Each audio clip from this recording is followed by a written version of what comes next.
welcome to Ellen Ruth Soap. I'm Ellen, and today we are going to make a plain Jane style soap, but if you've been following me for any amount of time, you know I love my extras. So this is going to be unscented. That's the plain Jane part. No micas or fancy colorants. We're going to color this with clays, natural clays.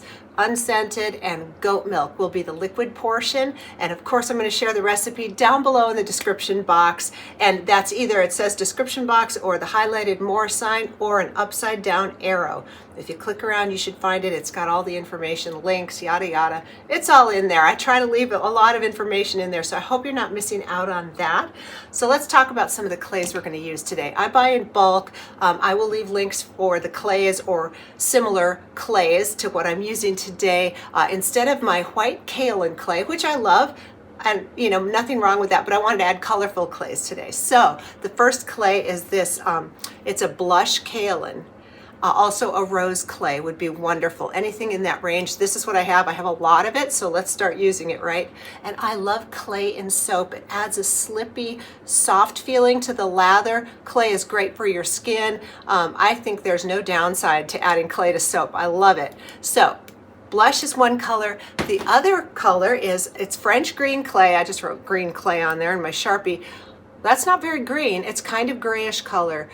So when I'm trying to do like a green soap, I will bump this up with mica. I'm not doing that today. We're just going to go with it. It's natural. This is the way it's mined and milled. There's no extra colorants in there. So it's more of a French gray clay, but it's beautiful. Each clay kind of has its own little personality too, but they all behave well in soap. So there's the French green clay, and then I have this little teeny bag of Rasoul. I hope I'm saying that right. Rasoul clay. This is from Nature's Garden, and it's kind of this nice toasty browny color, and it comes out very beigey brown, just really pretty. So I haven't decided yet if I want to swirl the clays or if I want to layer them. I'll figure that out. I'm kind of, you know, in my mind, I'm like, oh, natural, unscented. I know I'm going to use goat milk, and I will be doing the milk in oil method, and I'll talk about that because I want to add my silk fibers, and I need the heat of a lye solution in water to melt the silk fibers. When you do a full milk soap, it's good to have frozen or slushy, and it's so cold it doesn't heat up enough to melt my silk fibers, and I want silk in here. Again, I'm calling it plain Jane style, but it's going to have all the extras. I'm going to put my oats in there, my silk fibers. I love all that, but the unscented and the clays for the colorants are what make this, you know, plain. Although this is nothing plain about this soap. It's going to be luxurious, and I love that. I did have a girlfriend ask me for an unscented soap, and that was my inspiration for this. I love all the fragrances, and I get really good quality fragrances, but some people really just want a plain unscented bar of soap. So that's what this is today. Although it's not really plain. You know what I'm saying. So let me get everything pulled together, and we will come back and make some unscented goat milk natural clay soap. And I did want to mention, if you haven't hit that subscribe button yet, please do, so you don't miss anything going on in the soap studio. All right, we are back to make our lye solution, and I have everything measured out, and I'll just tell you what I've got going on. We're doing the milk in oil method today, and here's my goat milk. So the way I do it is I have my oils through soap calc. I figure it out, get the total, and I find out what my lye ratio is. Here is my sodium hydroxide. This is how I start the formulation. This is 6.04 ounces of lye or sodium hydroxide, which is 171 grams. Okay, so that's what that is. So now I know I need at least that much of water to mix with it. And then anything left over is my milk. I like to do a 2-to-1 ratio, so I'm going to use 12 ounces liquid total to 6 ounces of lye. So what I have here is 7 ounces of water that I'm going to mix with my sodium hydroxide and 5 ounces of goat milk that will go in my oil. That is how I figure out the milk and oil method. So I start with the lye, use at least that much, and I usually use a little extra just to cover it. And then the rest is my milk. So there's that. Now here's my water that I have put a half a teaspoon of sugar that I've dissolved, and here is my little pinch of silk fibers that I love to add to my soap. Totally not necessary. I just love it, and I have it. So there's my water, sugar, and silk, and I'm going to add my sodium hydroxide in here. And after this starts cooling, I'm going to go ahead and add my sodium lactate in here. And I add sodium lactate at a rate of 1 teaspoon per pound of oils. And I like to add that after this has started to cool down. So let's go ahead and get the lye mixed in here. And stand back, have a mask on, do not breathe the fumes. And this heats up really fast, and that's what melts the silk fibers right down. It's perfect. You can feel it. I can barely hold my hand on this little stainless steel pot. It's so hot. I love the chemical reaction. It's totally cool. But again, that's why I'm not doing a full milk, because I like my silk fibers in there. If you skip the silk fibers, this could be 100% milk, all of this, and I prefer to have it in like a slushy or ice cubes to mix so that it doesn't overheat. But that's a whole other video. There, the silk is completely melted, the lye is completely dissolved, there's no grit, and now I'm just going to walk away and let this cool and go prep my oils and get everything else ready. And then if I need to, I can pop this in an ice bath to cool it even faster. But there it is. All right, we are back and it's oil time. So let's start right off here. We've got coconut oil in here. I have 12.6 ounces or 357 grams of coconut oil. Have my scale tared out. The next oil I need in here is I'm going to be using lard. I need 14.7 ounces of lard or 417 grams.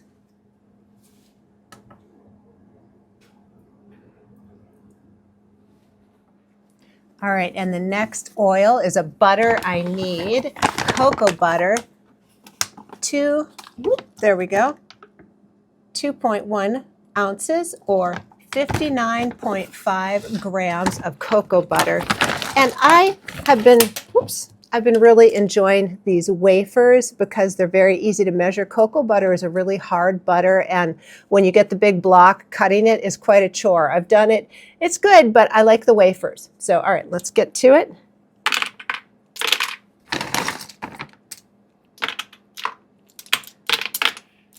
All right, and my next butter is mango butter. I get it in bulk and keep it in this container. I need 2.1 or 2.10 ounces of mango or 59.5 grams.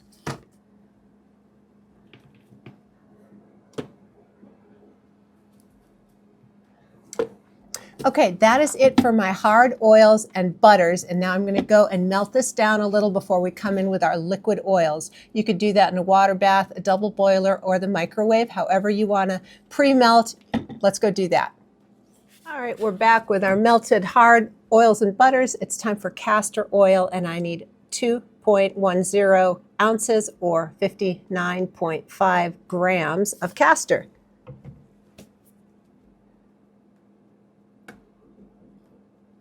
All right, and last but not least, I need 8.4 ounces or 238 grams of high oleic sunflower oil.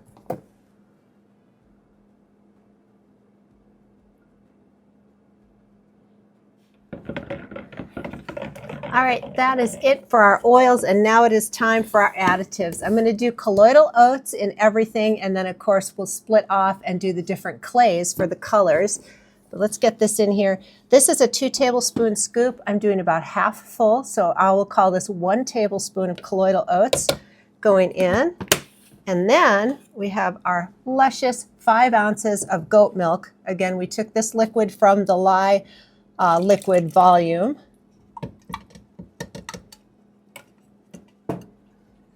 All right, let me get this blended in here.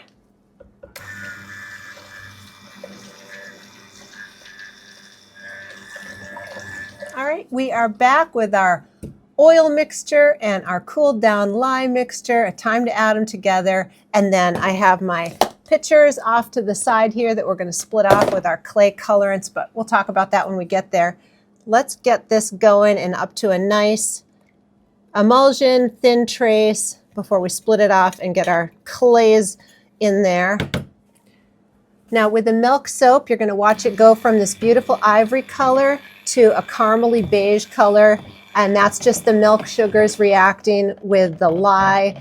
It'll bounce back to a beautiful ivory if I was going to leave it uncolored, but I'm not. We're going to have all those clays in there, but I'm just saying it won't stay this dark. That's just a reaction you're seeing.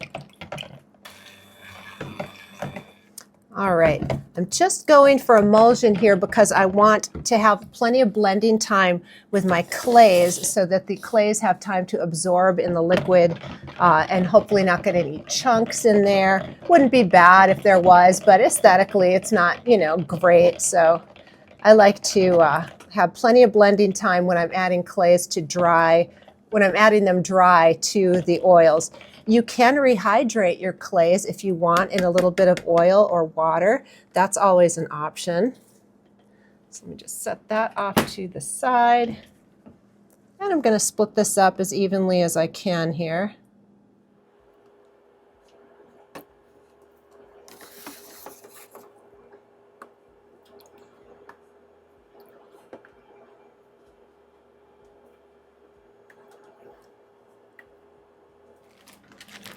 All right, let's start with our little Rasool. Yeah, I hope I'm saying that right. It's such a good clay and it has beautiful skin benefits. Again, this is from Nature's Garden. And they have, you know, different clays and stuff over there. They're wonderful. Okay, this is a 1 tablespoon scoop. Now that might sound like a lot of clay for this little bit, but I think that you can't have too much clay. I love it. So we're going to do 1 teaspoon or 1 tablespoon of clay in each one of these. All right, here comes our green clay, which, you know, isn't quite so green, but that's all right. We're happy with it.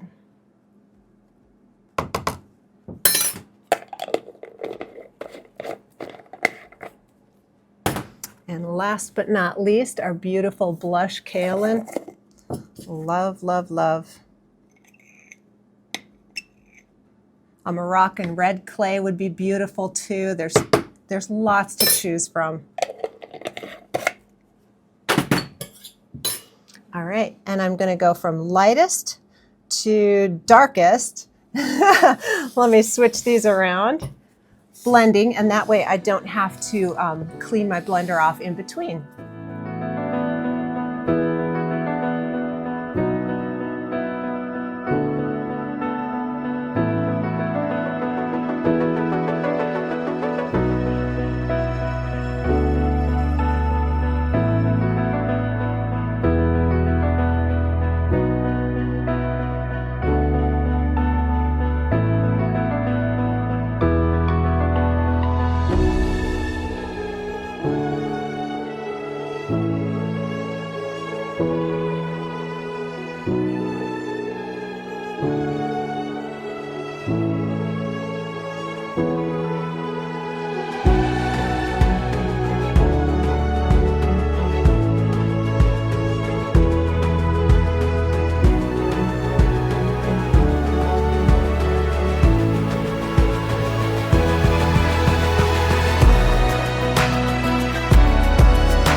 Back. It's the next day, so it's been about 24 hours since I made this.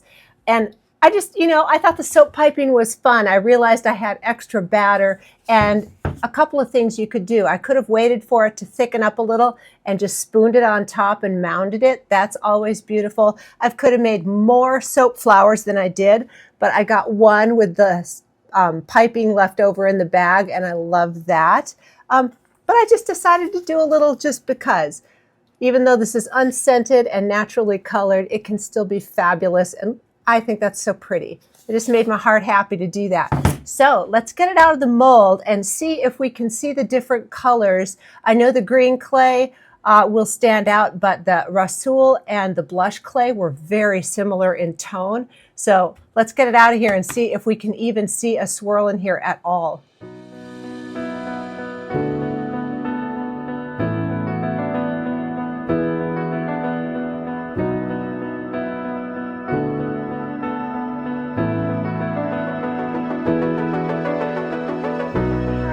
Use the single bar cutter today, and it has this little, you unscrew the nut and you can move this block to make it as thick or as narrow a bar as you want. So I have my ruler up here and I'm just sizing this out to, just a little over 1 inch, maybe 1.2, very tiny bit, but 1 inch bars is what I'm cutting today. All right. I love this little single bar cutter. I have had this for years and years. I got this one from Bud's Workshop on Etsy.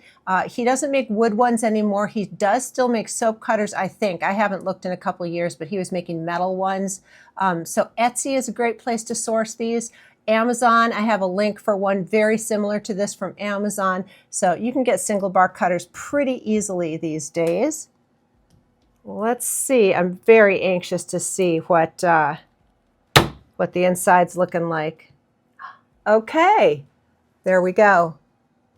So, wow.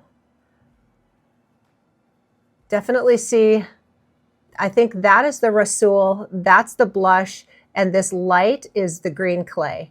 So you can see 3 distinct colors in here, which is kind of cool. I'm surprised, I have to be honest. Also, I did put this on the heating pad. This did go through gel phase. Yes, it's a milk soap, and yes, I do still gel. Some people do not gel their milk soaps, and that's totally cool. So, oh wow, that's beautiful, isn't it? It's very subtle and gentle. So let me talk about this. So the dark color in here, this is gel. Outside here, I don't know if it went all the way out, the gel, but if you did not gel this, the colors would be a little bit lighter, a little more pastel, if you will. But gosh, these swirls are kind of beautiful. All right, and this is nice and hard today. This is a good, solid recipe. Oh, pretty. I love the mango and cocoa butter in soap. It feels so good on your skin. And the recipe I formulated that I'm using is a 5% super fat. That's kind of my default super fat unless I'm doing something unusual or special. So these are going to be just glorious on your skin. And with the heavy load of clay in here, let's talk about clay. How awesome is it? It feels fabulous in soap. And you know, you could even add more than I did. It's really hard to overload clay in your soap. It's just that good, and it works well in the soap. This was kind of a medium trace. Being unscented, I was surprised that it moved along as fast as it did, but it was not fast. But I think the clays help a little bit to get your soap moving on, and I think the portion of hard oils and butters in this also helped get to a nice trace. I would say this is just a, very middle of the road, not fast, not slow, but I was wondering with it being unscented if it was going to take forever, and it didn't. Now I did, when I pulled off that bit for the piping bag and put it in the piping bag and it sat, I went and did my dishes. I prepped for another video. It took a while for it to firm up enough to do the piping on top, but still, I think it was great. It behaved beautifully, even with that heavy load of clays. And I have been loving my little Amazon mold. Those are so inexpensive, and they make a beautiful size loaf. I'll tell you when I get done here at 1 inch bars, how many bars we get out of here. But I just think they're the most practical, beautiful little molds. There was not... Amazon was barely even a thing when I started making soap. This is how old I am. They were like just selling books and some, stuff, which is great, but Bezos was not the billionaire he is today back in the day. And so you couldn't buy that mold. I wouldn't have known where to get it. So my husband actually built my first soap mold, built me a little box, and I lined it with wax paper. And that's how I did it in the beginning, which, you know, works great. All right, let's get this final bar cut and we'll do a count. There we go. Oh, I'm so happy with these. I really, really am. And I am going to wait just a couple of hours and we'll come in and do the beveling and stamping. They're nice and hard though, so I can definitely do that today. So let me scoot this over and bring over our thing here. So in my little Amazon mold, we got 1, 2, 3, 4, 5, 6, 7, 8, 9, 10 1-inch bars and a nice hefty soap flower. So that is what this recipe got me, which I think is wonderful. Boy, I'm so happy with this. So I hope you give this recipe a try with the mango and cocoa butter. Play around with some clays. I'd love to hear your experience. If you have a favorite clay, other than, I mean, I think kaolin's a classic, but if you have a favorite specialty clay, let us know. I would love to hear about it. Well, thanks so much for joining me today. I hope you enjoyed it, and I hope you have a wonderful day.